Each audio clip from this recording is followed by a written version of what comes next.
This is Musicably Podcast.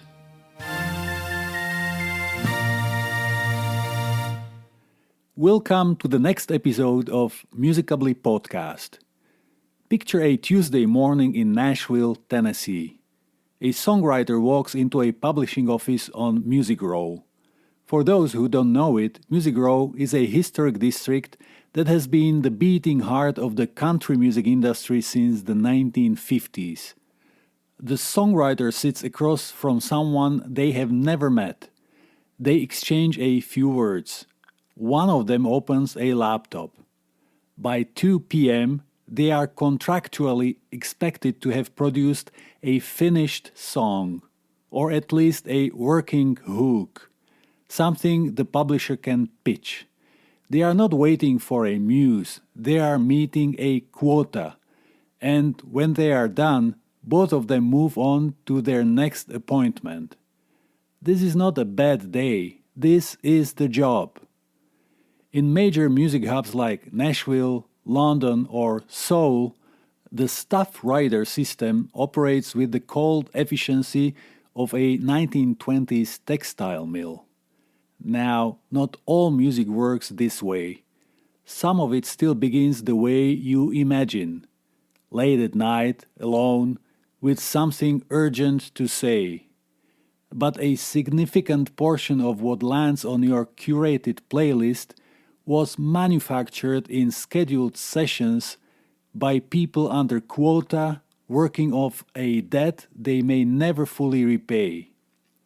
And the system that produces it was designed not only to extract value from those songwriters, it was designed to extract something from you as well. To understand what is really happening here, you need to know what a staff songwriter's contract actually says. The industry calls it an exclusive songwriting agreement. Its terms are documented by BMI and the Nashville Songwriters Association International. Here is what it looks like in practice. A young writer gets signed to a publisher. They receive what the industry calls a draw, a monthly payment that functions like a salary, except it is not a salary. Every dollar of that draw is an advance against future royalties. The writer will not see a single penny of royalty income until the publisher has recouped the full amount plus the cost of recording professional demos. A modest draw of $30,000 a year sounds like a lifeline. It is also a clock, ticking against every song that writer produces. Now, add the quota. A standard contract requires the delivery of 10 to 15 songs per year. That sounds manageable until you understand how co-writing is counted. In modern Nashville, virtually no song is written alone. Songs are split between 2, 3, sometimes 4 writers. Co-write a song with 2 other people, and you receive credit for 1/3 of a song toward your quota. To deliver 15 songs under that system, a writer may need to co-write 45 to 50 songs in a single calendar year. 45 to 50 songs, each one written with a stranger in a 4-hour block, on schedule, whether inspiration has arrived or not. This is where the 10 to 2 session was born. It is not a cultural quirk of Nashville. It is a mathematical necessity imposed by the contract. Show up at 10, produce something by 2. Move to the next appointment. Repeat. And when the writer's contract ends, the publisher keeps the songs, typically for the life of the copyright, which under current law extends 70 years beyond the writer's death. The writer moves on.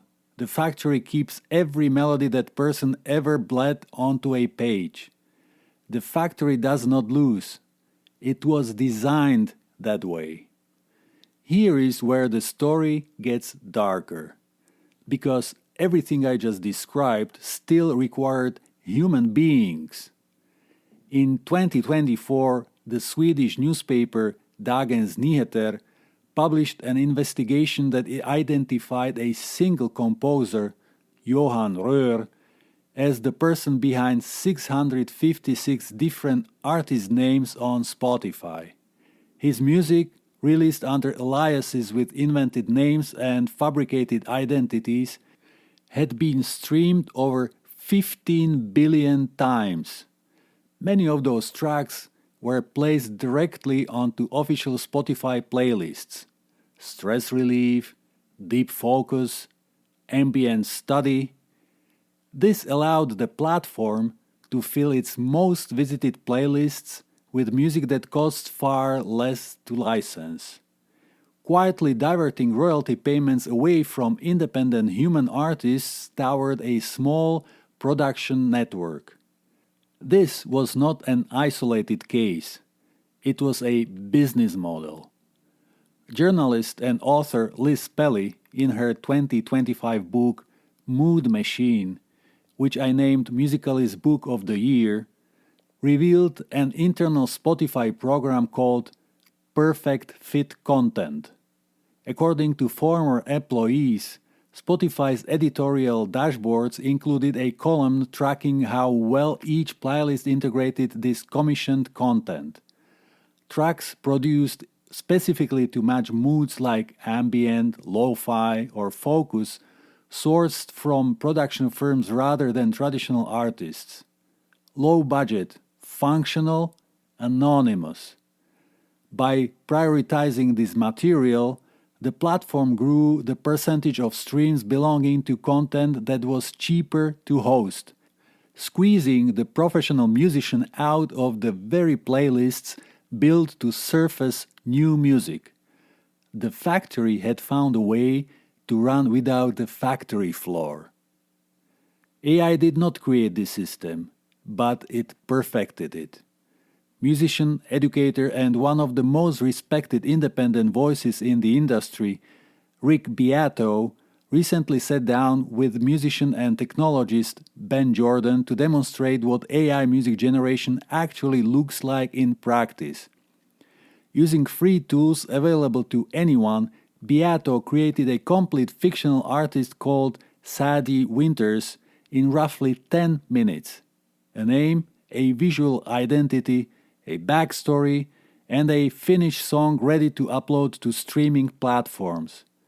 The whole process required no musical training, no instrument, no lived experience of any kind. Their conclusion was not triumphant. It was grim.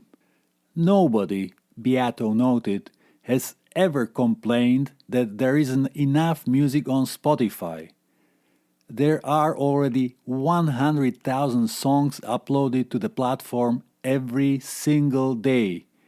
AI is not solving a problem, it is accelerating a flood. But the moment in that conversation that stayed with me was quieter. Beato described the one AI-generated song he had genuinely responded to, a piece that moved him before he knew what it was. And then he found out, and the feeling evaporated immediately. He couldn't find out anything about the artist, because there was no artist, no face, no life, no story. His teenage kids said the same thing independently. They have no interest in listening to music when there is no human being attached to it. We are social creatures. We listen to people, not sounds.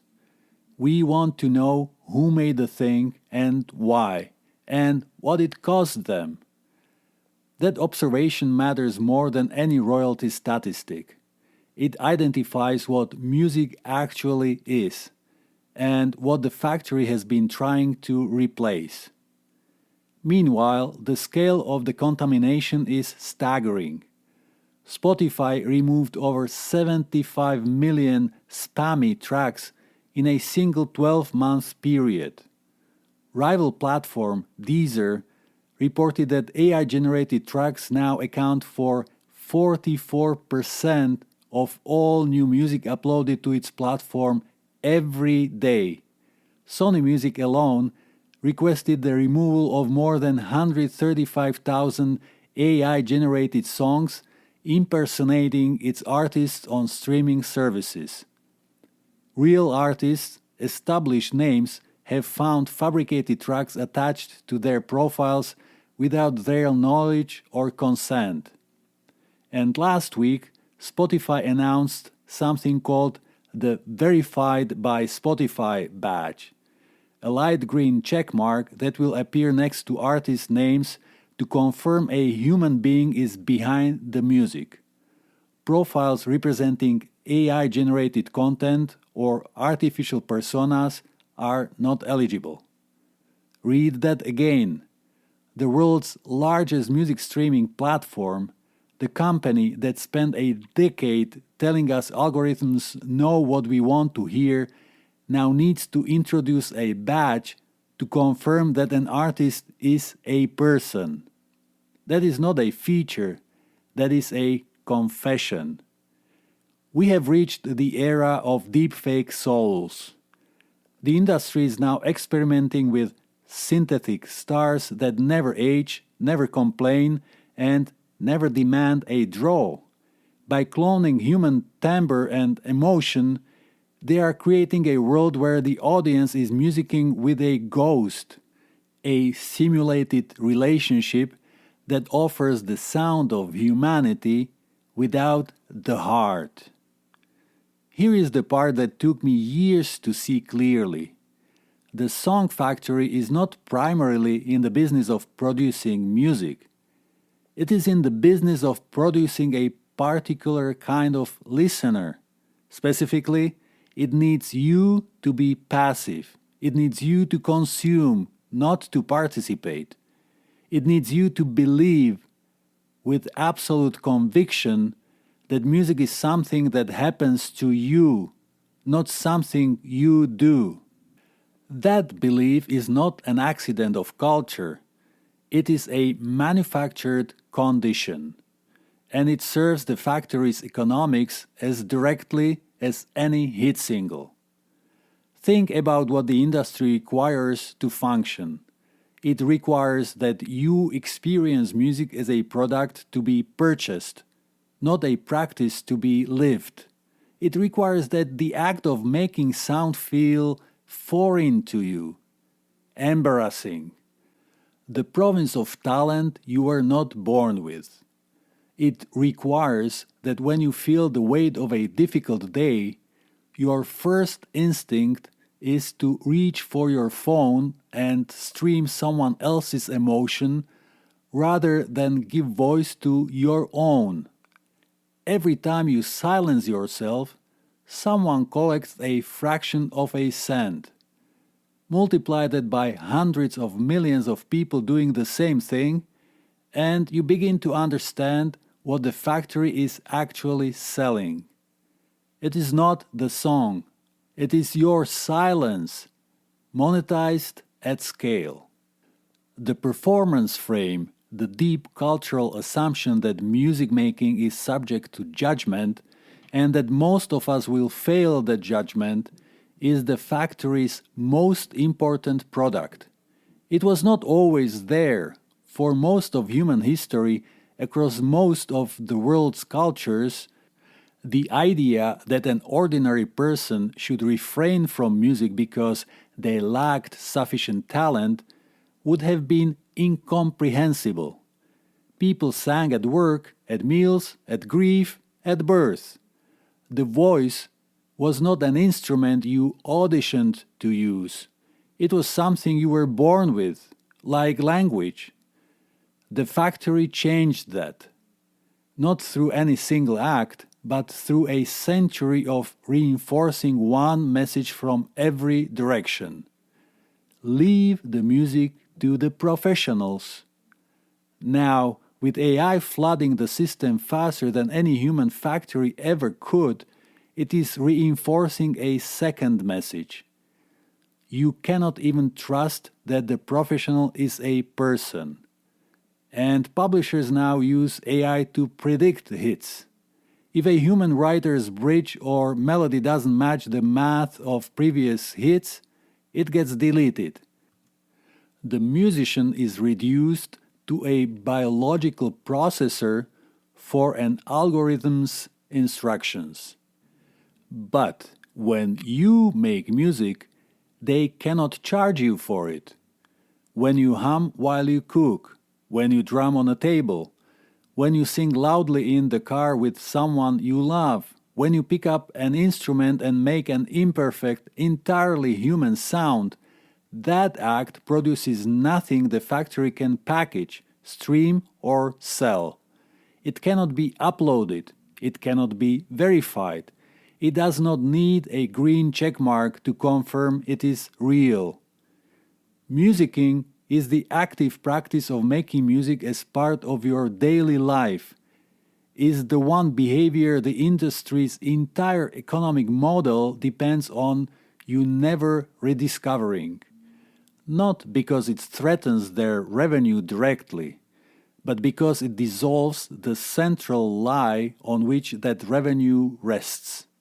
The lie that music is a product created by a professional class, and your job is to pay for access to it.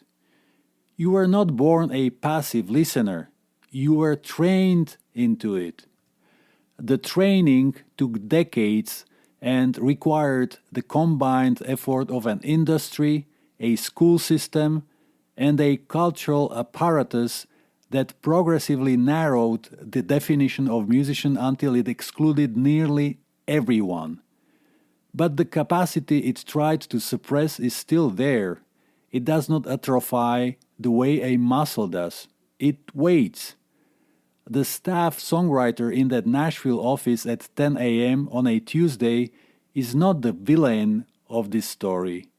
She's as trapped by the system as anyone.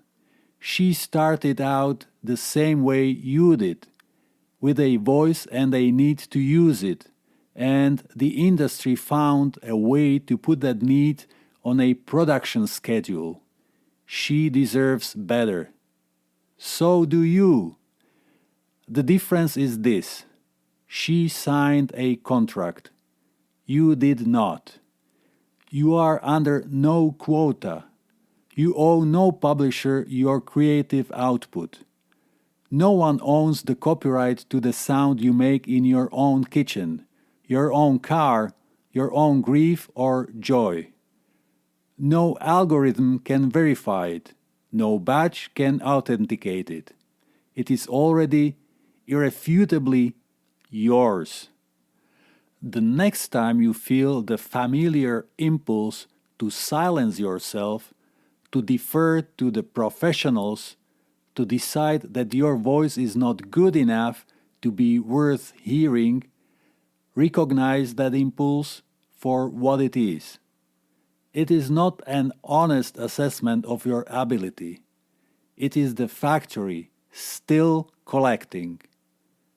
Make a sound anyway. Invite someone to join you. That is not a small act of personal wellness. It is a refusal to be the factory's most profitable product. Thank you for listening. I am Paolo Becca and this is Musicably. If this resonated, share it with someone who has been told they are not musical. And if you want to go deeper, musicably.com is where this conversation continues. See you next week.